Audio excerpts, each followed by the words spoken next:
Ooh, I'm not quite used to this, I guess I better get used to it because it's happening. Cleveland now 10-5, a win over the now 8-7 Texans today. In the 36-22 final score, it's not really how the game went. It was 36-7 late in the game. And since Cleveland had dominated pretty much all day on defense, and the only touchdown the Texans did have at that point was a kick return for a touchdown on special teams. So late in the game, the Browns defense had allowed 0 points. And then, the Texans did get a couple late touchdowns, and they even got an onside kick there. Look, I understand they had a backup quarterback, and then he goes down. So then they're down to their third quarterback.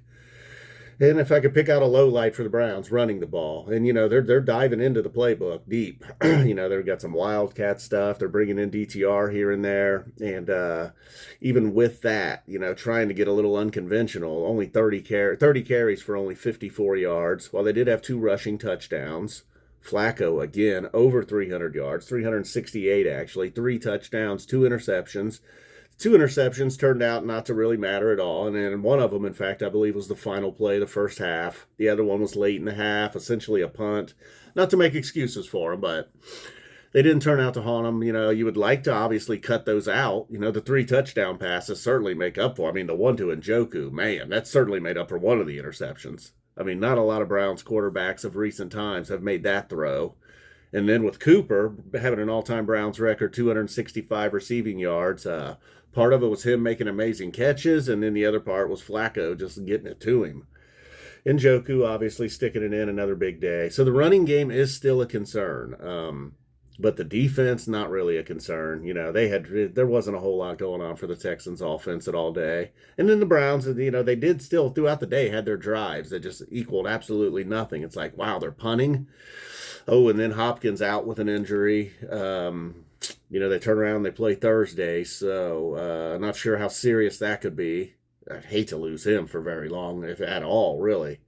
It's getting to the point now where the playoffs are, while it's not a lock, it's looking like, okay, now let's start thinking about the playoffs already. And he would hate to lose Hopkins at this point. And even Bojorquez, the punter, I believe even he may have went out with an injury at one point. You got pre-Christmas Eve celebrations going on over here at the 20 household. So, there was gift giving and exchanging and food and all of this. Oh, Taki was 7 tackles. I don't even know what I was looking for there, though. So really, Houston now 8-7 on the season.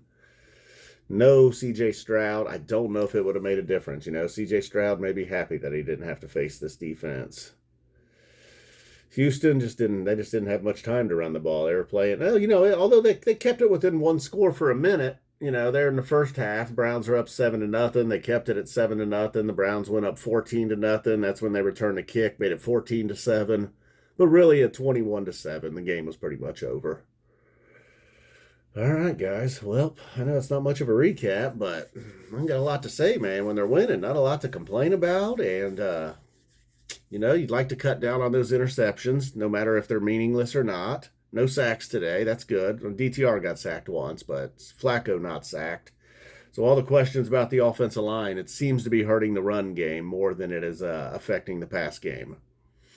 15 carries, 25 yards for Jerome Ford. That's not strong. One of them was a 10-yard touchdown run. 14 carries for 15 yards away from that touchdown run. All right, guys. So Cooper, 11 catches, 265, 2 touchdowns, including a 75-yarder. What's he got on the season now? I don't know if this will be updated. This might be coming into today. He had 985 yards. So whatever 1265, what's he at? 1250, I believe. If my math is correct there. What did I say? 985 plus 265? I believe my math is correct there. 1265 minus 15, 1250. Pretty good year for AC.